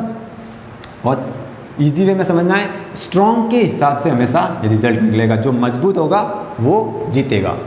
अब देखो स्ट्रॉन्ग एसिड का एग्जांपल ले लीजिए, दैट इज HCl, और आप क्या लीजिए? वीक बेस का। तो वीक बेस का आपका एग्जांपल क्या हो जाएगा? आपका हो जाएगा NH4OH। ठीक है, तो आप HCl और NH4OH की रिएक्शन करवा लीजिए तो आपका बन जाएगा NH4Cl और प्लस वाटर। कंप्लीट। ये आपका क्या बन गया? Acidic salt. ये आपका क्या है? वीक बेस है, मैंने एग्जांपल लिखवाया था, और ये आपका क्या है? स्ट्रॉन्ग एसिड है। ख़त्म। अरे चैप्टर ही ख़त्म कर देंगे, आप टेंशन क्यों लेते हो? जो मैं बता रहा हूँ बस इतना करते जाइए। मैंने जो एग्जाम्पल बताए हैं उनको रट लीजिए, आपके सारे एग्जाम्पल, सारे जो केमिकल रिएक्शंस है वो कंप्लीट हो जाएगी। समझ गए? ठीक है, ये आ गया। अब अपन नेक्स्ट कर लेते हैं, रेड पेन से हेडिंग डाल देता हूँ। ठीक है, अब नेक्स्ट अपन क्या करेंगे? नेक्स्ट करेंगे अपन हेडिंग डाल दीजिए। ये हो गया अपना स्ट्रॉन्ग एसिड और स्ट्रॉन्ग बेस के मैंने एग्जांपल करवा लिए, और आपका वो चीज़ हो गया। अब अपन फोकस किस पे करेंगे? अपन फोकस करेंगे आपके आपके जो बुक है उसमें एक चीज़ दे रखी है। क्या चीज़ दे रखी है? वो आपके दे रखी है एक सॉल्ट के बारे में, लिख ही देता हूँ, दार्डी मार्च, या फिर कह सकते हैं कि सॉल्ट मार्च।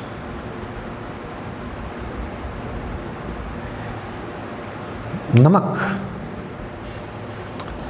1930 की बात है, 1930 की बात है। 1930 में क्या हुआ था? 1930 में आपका नमक, हिंदी में बोले तो नमक सत्याग्रह, सॉल्ट मार्च। ठीक है, ये 1930 में हुआ था। लीडर कौन था इसका?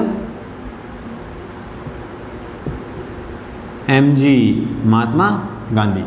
ठीक है, लीडर एमजी गांधी।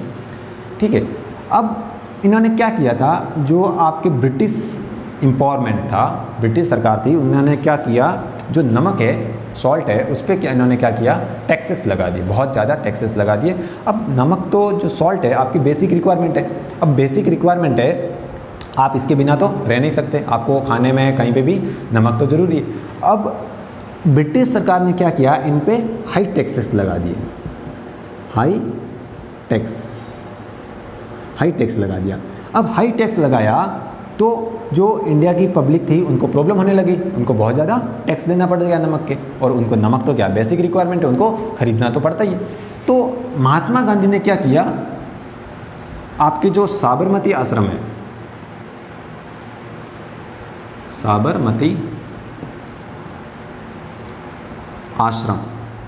साबरमती आश्रम से दांडी लगभग 380 किलोमीटर का एक पैदल यात्रा की, और उन्होंने क्या किया, स्ट्राइक की, और इंग्लैंड जो ब्रिटिश एम्पावरमेंट था उनको बताया कि नहीं, ये गलत है, आप इस रूल को क्या कीजिए, इस टैक्सेस को क्या कीजिए, कम कीजिए, और रूल को क्या लीजिए, वापस लीजिए। तो ये उन्होंने क्या किया था, इस सॉल्ट के बारे में इन्होंने एक बेसिक बता रखा कि हाँ, सॉल्ट एक अपने फ्रीडम से भी जुड़ा है। कहने का मतलब है कि it is the represent that freedom जो इंडिया की जो फ्रीडम है उससे भी आपका क्या है, सॉल्ट क्या है, रिलेटेड है, जो मैंने आपको बताया कि कैसे रिलेटेड है। ठीक है, तो एक जनरल पॉइंट ऑफ व्यू से इन्होंने, नॉलेज पॉइंट ऑफ व्यू से बताया, बाकी कोई एग्ज़ाम में कोई इसको पूछने वाला नहीं है। तो बस ये सिंपल, बाद में जो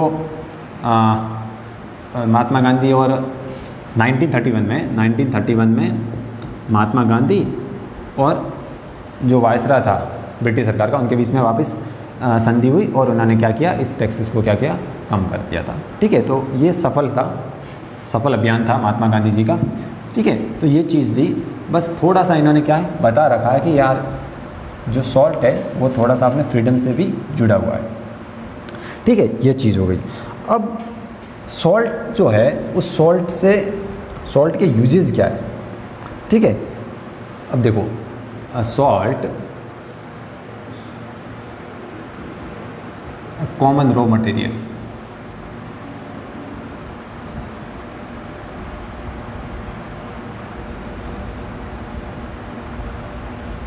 for first NaOH, second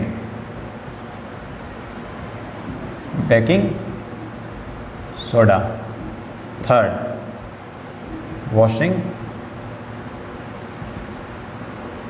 soda, four bleaching powder. क्या मतलब है इन चीज़ों का, जो आपका सॉल्ट है ना, एक कॉमन रॉ मटेरियल है, मतलब आप सॉल्ट से ही आप क्या कर सकते हो, सोडियम हाइड्रोक्साइड बना सकते हो। आप सॉल्ट का कॉमन जो आपका सॉल्ट है उसको रॉ मटेरियल आप यूज़ करके बेकिंग सोडा बना सकते हो, आप सॉल्ट रॉ मटेरियल यूज़ करके वॉशिंग सोडा बना सकते हो, आप ब्लीचिंग पाउडर बना सकते हो। ये जो चीज़ें हैं ये आपके सॉल्ट से बनती है। इन जो कंपाउंड्स है इनमें आपका जो सॉल्ट है वो रॉ मटेरियल के तौर पे यूज होता है।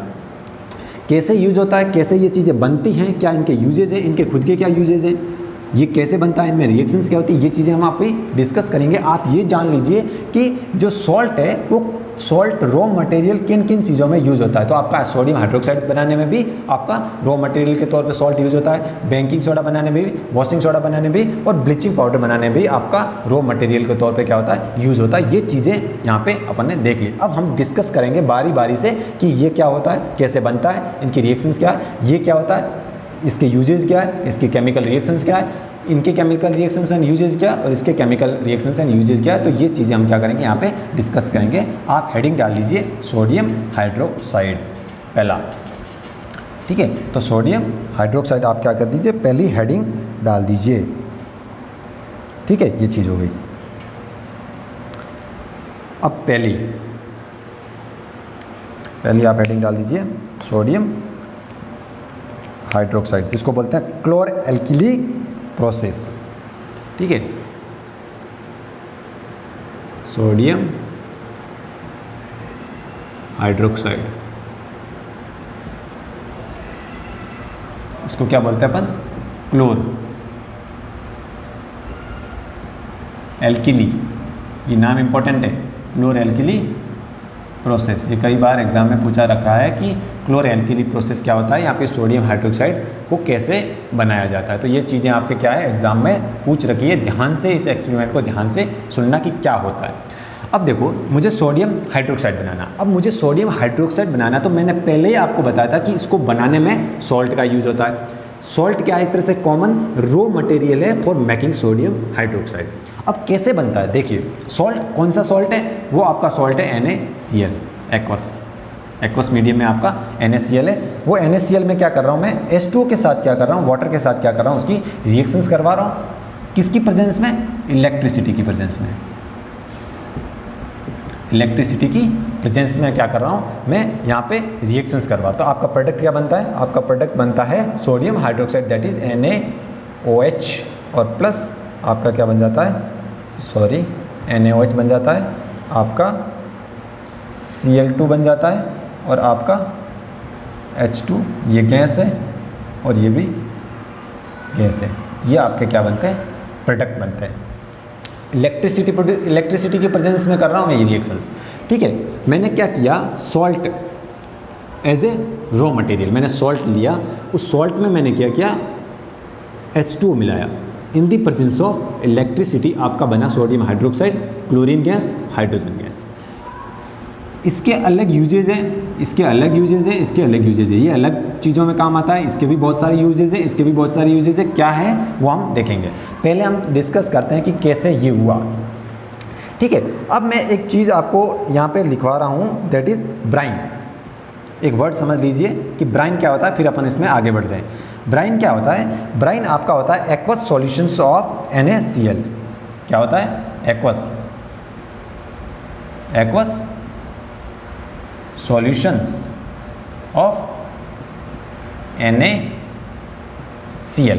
जो आपका नमक का जो सॉल्यूशंस होता है एक्वस, आप क्या कीजिए, नमक लीजिए, NaCl लीजिए, आप उसमें क्या कीजिए, एक बीकर में मिलाइए और आप उसमें H2O डाल दीजिए, पानी डाल दीजिए, उसको सेक कीजिए, जो आपका सॉल्यूशन बनता है उसको क्या बोलते हैं, ब्राइन बोलते हैं। समझ गए। मैं अब यहाँ पे एक्वस सॉल्यूशंस ऑफ NaCl की जगह मैं क्या वर्ड यूज़ करूँगा, ब्राइन यूज़ करूँगा। अब आ जाइए कि क्या होता है, जो ये रिएक्शंस है ये कैसे होती है और कैसे आपको Cl2 और H2 गैसेज है वो आपको रिसीव होती है। ठीक है, ये इसी का है, एल्किली एल्किली प्रोसेस है। ठीक है, मैं आपको क्या करता हूँ, एक एक्सपेरिमेंट करके दिखाता हूँ। ध्यान रखना, इसमें मिस नहीं होनी चाहिए कोई भी चीज़। ठीक है, ये आपका बीकर है,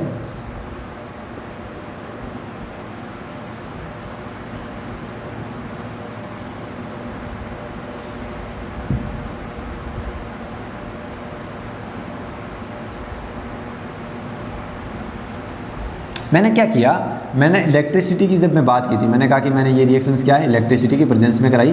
तो इलेक्ट्रिसिटी की जब मैं प्रेजेंस में करा रहा हूँ तो आपके इलेक्ट्रोड तो होंगे ही होंगे। तो मैंने क्या किया, दो इलेक्ट्रोड लिए, that is one is anode and second is cathode. ये आपका एनोड है और ये आपका क्या है, कैथोड है। ठीक है, मैंने क्या किया, ये दो आपके क्या ले लिए, ये ले लिए एनोड और कैथोड, दो क्या ले लिए मैंने, इलेक्ट्रोड ले लिए। ठीक है, मैंने क्या किया, इसको एक बैटरी से कनेक्ट कर दिया। ये आपका प्लस, ये आपका माइनस। जो एनोड होता है वो क्या होता है, प्लस होता है, और कैथोड होता है वो क्या होता है, माइनस चार्ज होता है। एनोड पे क्या होता है, प्लस चार्ज होता है, और कैथोड पे आपका क्या होता है, माइनस चार्ज होता है। मैंने क्या किया, यहाँ से ब्राइन,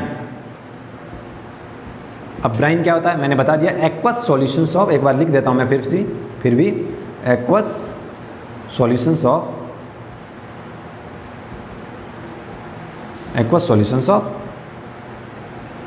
सॉल्ट्स। ठीक है। तो ये एक्वस सॉल्यूशन ऑफ सॉल्ट जो है वो ब्राइन मैंने यहाँ से क्या किया, पास किया।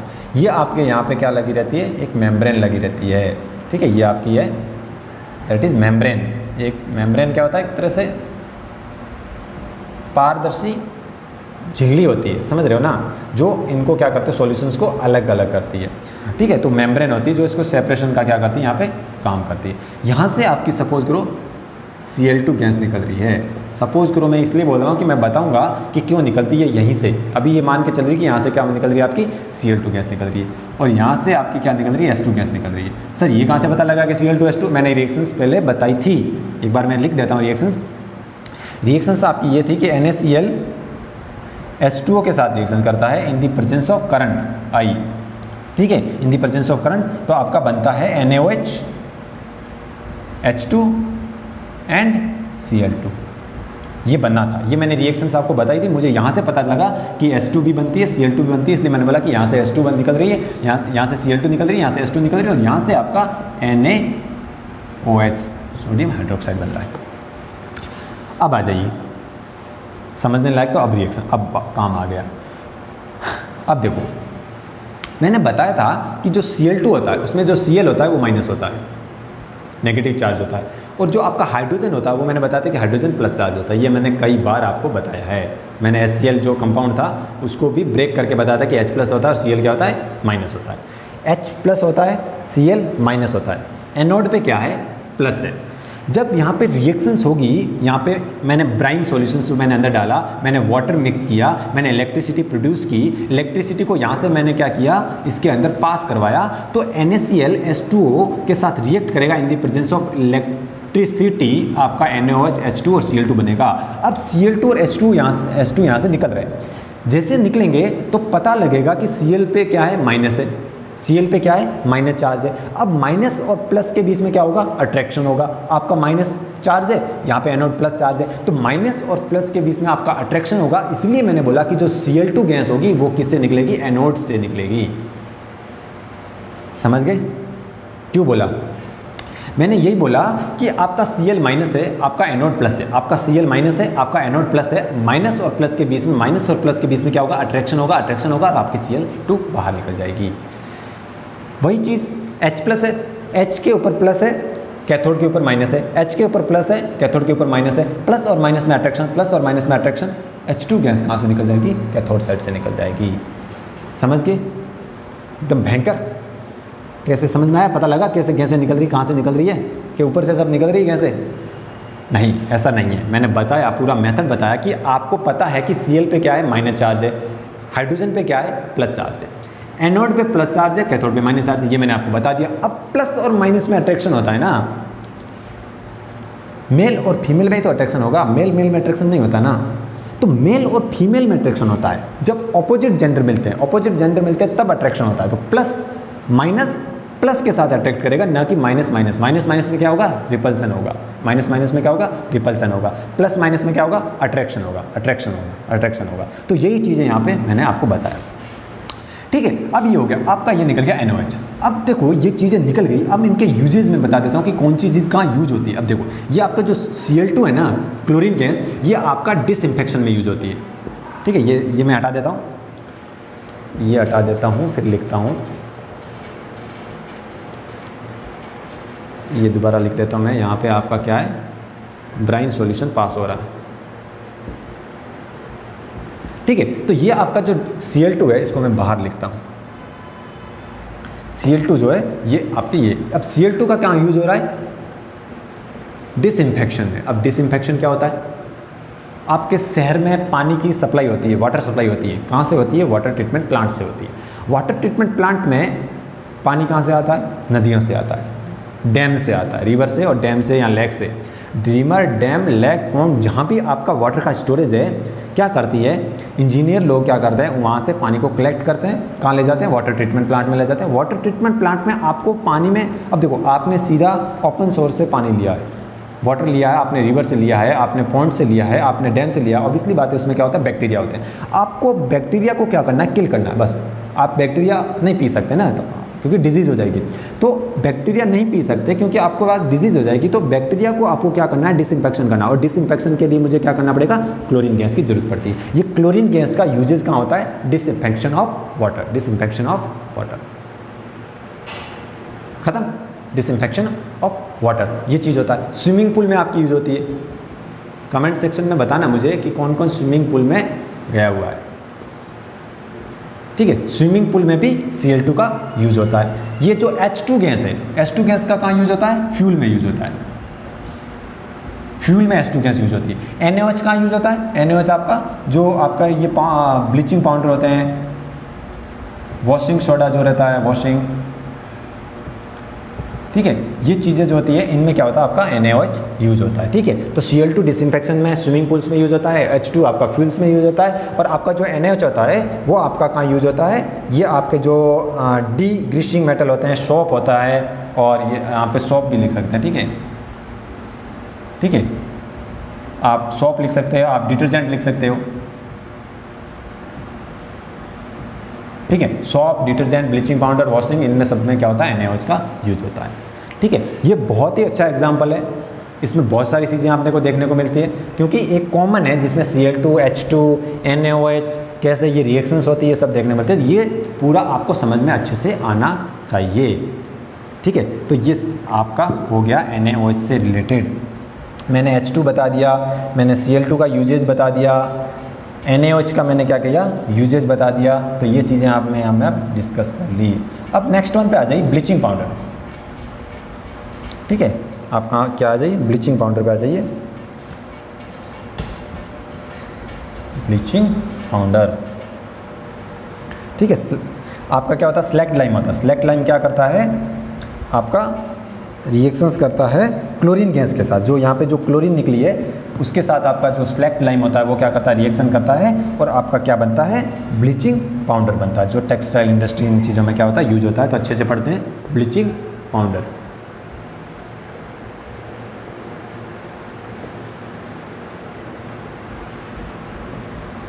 ठीक है।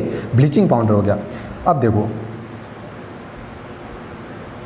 ठीक है, ब्लीचिंग पाउडर, ब्लीचिंग पाउडर क्या होता है, जब आपकी जो क्लोरीन गैस निकली, कहाँ से क्लोरीन गैस निकली थी, जब आप, मैंने अभी पीछे बताया कि Cl2 गैस निकलती है, H2 गैस निकलती है, और NaOH बनता है। आपका जब सॉल्ट रिएक्ट करता है water in the presence of electricity, Cl2 वहाँ से आपको मिल गई। ये Cl2 क्या करती है, स्लैक्ड लाइम। स्लैक्ड लाइम क्या होता है, CaOH का ऑल्टोइज, कैल्शियम हाइड्रोक्साइड, इसको क्या बोलते हैं, स्लैक्ड लाइम। मैंने बता रखा है, ये पीछे लेक्चर देखना, स्लैक्ड लाइम के बारे में मैंने बता रखा है। एक आपका क्विक लाइम होता है, एक आपका क्या होता है, क्विक लाइम। क्विक लाइम का फॉर्मूला क्या होता है, CaO, और स्लैक्ड लाइम क्या होता है, CaOH का ऑल्टोइज। मतलब क्या होता है, क्विक लाइम जो होता है ना, वो क्विक लाइम H2O के साथ रिएक्शन करता है। वाटर के साथ जब मैं क्विक लाइम में वाटर मिला दूँ तो आपका स्लैक्ड लाइम बन जाएगा CaOH का ऑल्टोइज, ठीक है। तो क्विक लाइम वाटर के साथ रिएक्शन करता है और आपका क्या बन जाता है, slaked lime. Cl2 slaked lime के साथ रिएक्शन करके आपका क्या बनाती है, CaOCl2। यही तो आपका क्या होता है, ब्लीचिंग पाउडर होता है।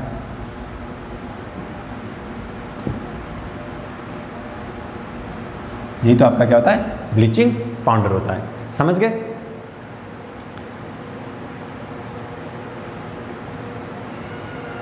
ठीक है, ये चीज़ हो गई। अब ये हो गया। अब मैं क्या कर रहा हूँ, इसके यूजेस देख लेता हूँ। इसके यूजेस क्या है, ठीक है। तो इसका पहला यूजेज है जो आपकी टेक्सटाइल इंडस्ट्रीज होती है। टेक्सटाइल इंडस्ट्रीज जहाँ पे कपड़े बनते हैं, टेक्सटाइल इंडस्ट्रीज, तो वहाँ पे ब्लीचिंग पाउडर का ये क्या होता है, इंडस्ट्री, ठीक है। इंडस्ट्रीज होती है, टेक्सटाइल इंडस्ट्रीज जो होती है वहाँ पे ब्लीचिंग पाउडर का यूज़ होता है। दूसरा कहाँ यूज़ होगा, ऑक्सीडाइजिंग एजेंट में। ये आपका क्या होता है, ऑक्सीडाइजिंग एजेंट होता है ब्लीचिंग पाउडर, क्योंकि इसमें ऑक्सीजन है। तो ऑक्सीडाइजिंग क्या होता है, एजेंट होता है। ऑक्सीडाइजिंग एजेंट, रिडक्शन एजेंट, ये सब मैंने बता रखे हैं, कौन ऑक्सीडाइजिंग एजेंट होता है, कौन रिडक्शन होता है, ये सब चीज़ें, ठीक है। तो ऑक्सीडाइजिंग एजेंट होता है किसमें, बहुत सारी जो आपके केमिकल्स फैक्ट्रीज होती है उनमें ऑक्सीडाइजिंग एजेंट के रूप में भी इसको क्या किया जाता है, यूज किया जाता है। तो ये आपके क्या हो गए, दो यूजेज हो गए। एक तीसरा तुम्हारा यूजेज हो जाएगा pulp in paper, pulp in paper industry, pulp and paper industries में भी इसका यूज होता है। तो ये आपका क्या हो गया, ब्लीचिंग पाउडर हो गया, खत्म। आपको क्या करना है, आपको इक्वेशंस पता होनी चाहिए, आपको यूजेस पता होने चाहिए, 2 चीज़ बस, इतना पूछेगा आपको एग्जाम में। ये क्या 2 नंबर का ही पूछ सकता है, ज़्यादा इससे लंबा चौड़ा क्वेश्चन नहीं आता। पूछेगा सिर्फ ब्लीचिंग पाउडर समझाइए, तो बस आपको क्या लिखना है, ये इक्वेशंस लिखनी है और आपके क्या है, यूजेस क्या है वो आपको क्या करने हैं, यहाँ पे लिखने हैं, ठीक है। तो ये हो गया। अब यहाँ पे आ जाइए नेक्स्ट वन अपन ने पढ़ा था बेकिंग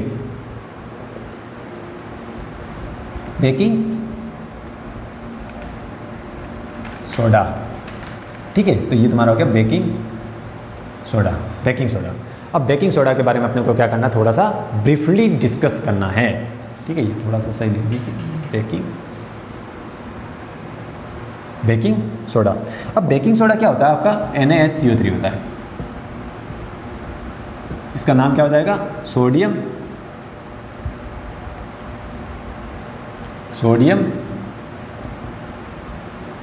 हाइड्रोजन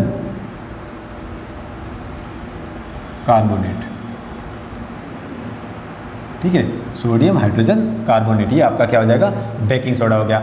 मैंने क्या बोला, सिर्फ आपको क्या करना है, आपका फॉर्मूला, केमिकल फॉर्मूला याद होना चाहिए, आपको केमिकल फॉर्मूले का नाम पता होना चाहिए और आपको इक्वेशंस पता होनी है। अब आप यहाँ पे क्या लिख दीजिए, इक्वेशन लिख दीजिए। इक्वेशन क्या होती है, NaCl। मैंने क्या बताया था कि सारों में रॉ मटेरियल क्या होता है, NaCl होता है। तो आपका NaCl क्या करता है, H2O के साथ रिएक्शन करता है in the presence of CO2 and NH3। तो आपका क्या बन जाता है, NH4Cl plus NaHCO3, that is baking soda, ठीक है। मैंने बताया था कि NaCl जो है आपका रॉ मटेरियल है जो हर जगह यूज होगा। NaCl रॉ मटेरियल है जो हर जगह यूज होगा। तो आपका चाहे NaOH बनाना हो, चाहे ब्लीचिंग पाउडर बनाना हो, चाहे बेकिंग सोडा बनाना हो, चाहे वॉशिंग सोडा बनाना हो, कोई भी बनाना हो, आपका NaCl क्या है, रॉ मटेरियल है जो हर बार फिक्स है। आपको इसको तो अंदर रखना ही है। अब ये प्रेजेंस कर रहा है, किसकी प्रेजेंस में रिएक्शन कर रहा है, H2O, CO2 carbon dioxide, water और अमोनिया। ये आपका क्या अमोनिया है, जिससे ये क्या बन रहा है हमारा अमोनियम क्लोराइड। इसको क्या बोलते हैं, अमोनियम क्लोराइड, ठीक है, अमोनियम क्लोराइड। और ये आपका क्या है, ये आपका क्या हो जाएगा, बेकिंग सोडा हो जाएगा, ठीक है। इसमें आपके सब्जेक्ट में एक और इक्वेशंस दे रखी है। क्या करते हैं, ये बेकिंग सोडा जो होता है ना, इसको क्या करते हैं, हीट करते हैं। और हीट करने पे जो इक्वेशंस बनती है वो मैं यहाँ पे लिख रहा हूँ कि आप क्या किया, आपने बेकिंग सोडा को क्या कर दिया, हीट कर दिया। जब आप इसको हीट करते हो तो आपके प्रोडक्ट बनते हैं Na2CO3 प्लस H2O और प्लस CO2, ठीक है। ये चीज़ है, ठीक है। तो ये आपका जो NaSCO3 जो रहता है, ये क्या करता है, जो बेकिंग सोडा है, इसका नाम क्या होता है, baking soda, sodium hydrogen carbonate. जब आप इसको हीट करते हो तो आपका क्या बनता है, Na2CO3। ये क्या होता है, सोडियम कार्बोनेट।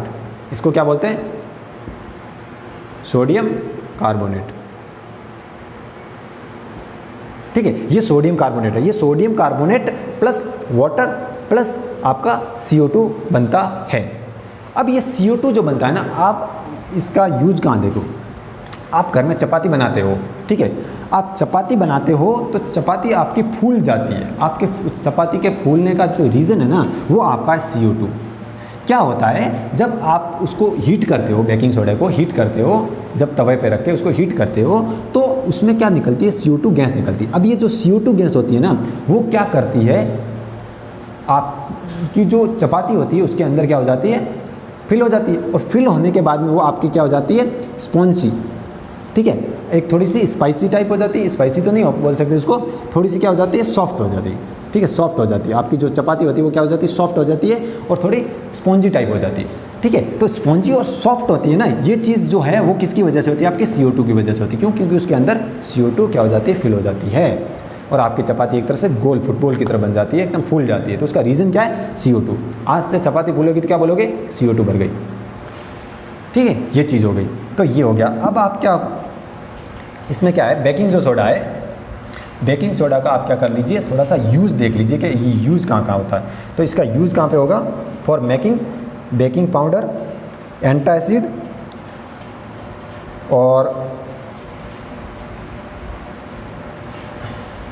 लिख दीजिए पहले किस में, एक तो एंटा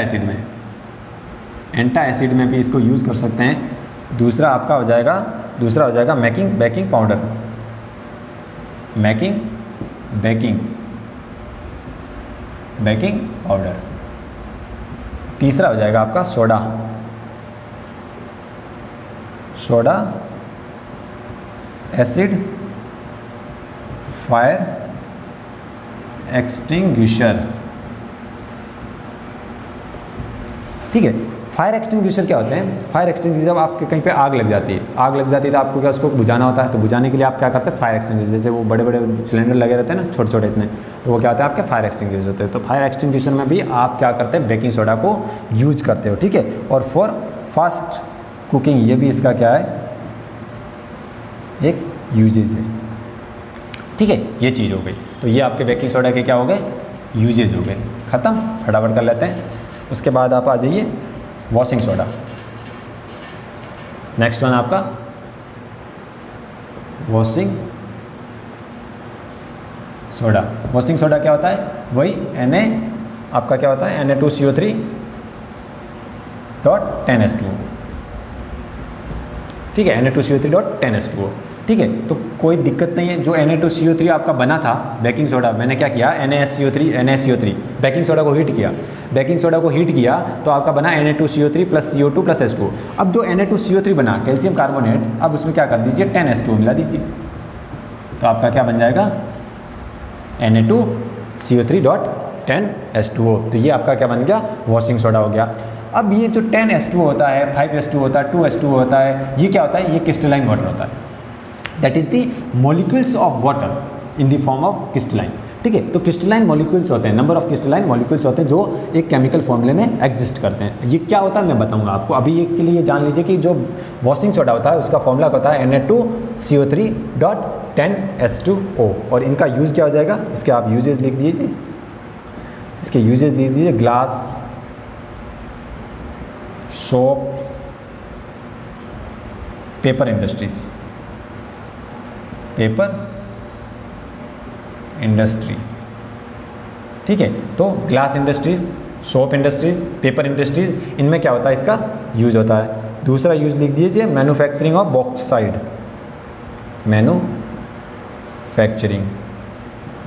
मैन्युफैक्चरिंग ऑफ बोरेक्स। जो बॉक्साइड होता है उसको बोलते हैं बोरेक्स। तो मैन्युफैक्चरिंग ऑफ क्या हो गया?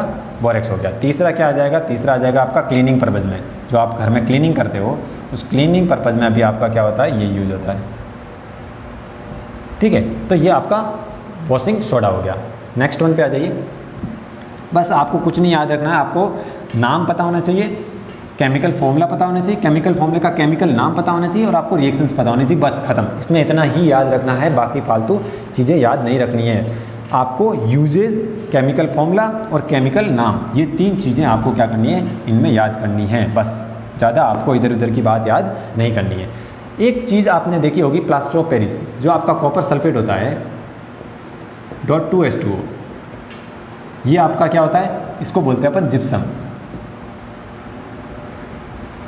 एक अभी अपन ने पढ़ा Na2CO3.10H2O, ये आपका क्या होता है? ये आपका होता है वॉशिंग सोडा, वॉशिंग। और तीसरा चीज़ है कॉपर सल्फेट .5H2O। इसको सिर्फ क्या बोलते हैं? कॉपर सल्फेट बोलते हैं। इसको बोलता हूँ मैं कॉपर सल्फेट। अब ये जो 5H2O, 10H2O, 2H2O, ये चीज़ क्या है ये देखते हैं। आप क्या कीजिए, एक बर्निंग ट्यूब लीजिए, एक बर्निंग ट्यूब लीजिए। ये बर्निंग ट्यूब को क्या कर दीजिए? एक बर्नर लीजिए, इस बर्नर की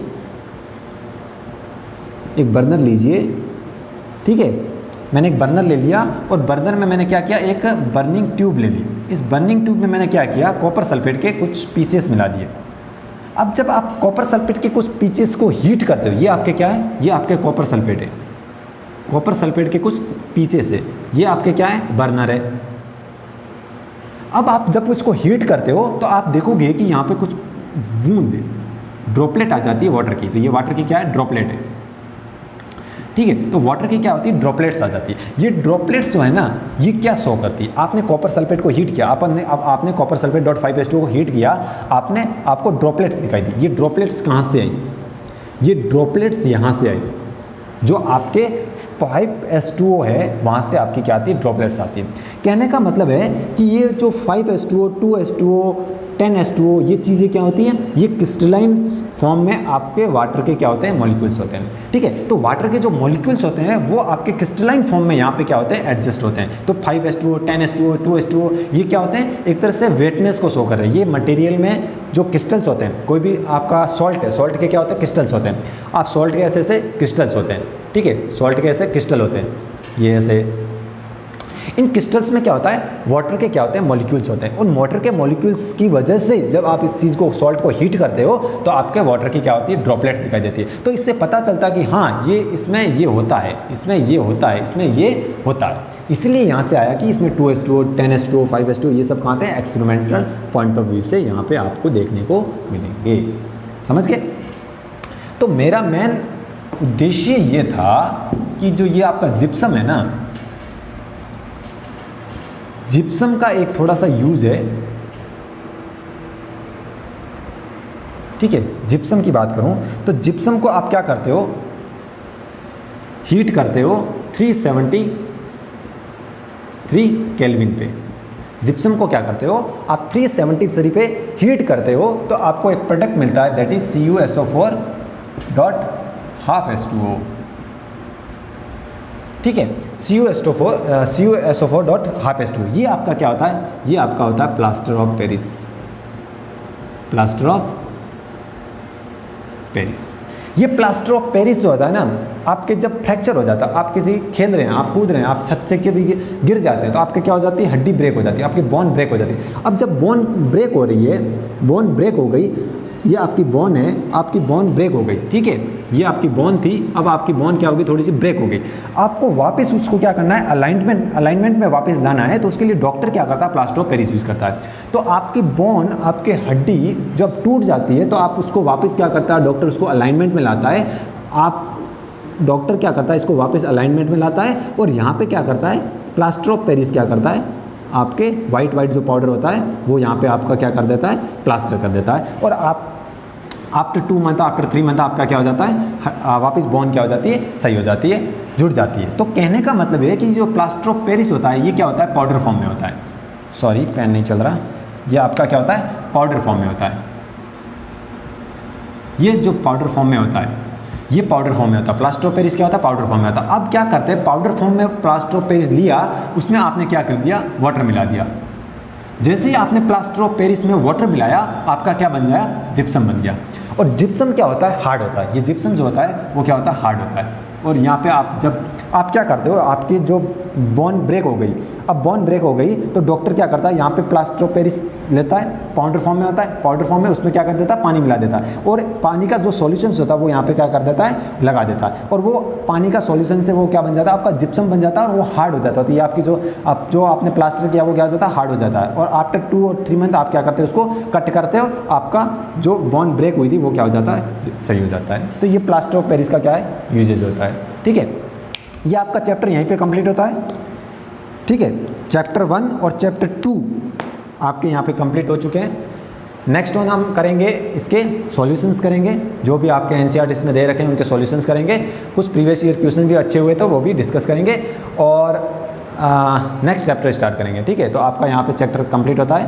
थैंक यू एवरीवन, पढ़िए अच्छे से और इन्जॉय कीजिए। Thank you all of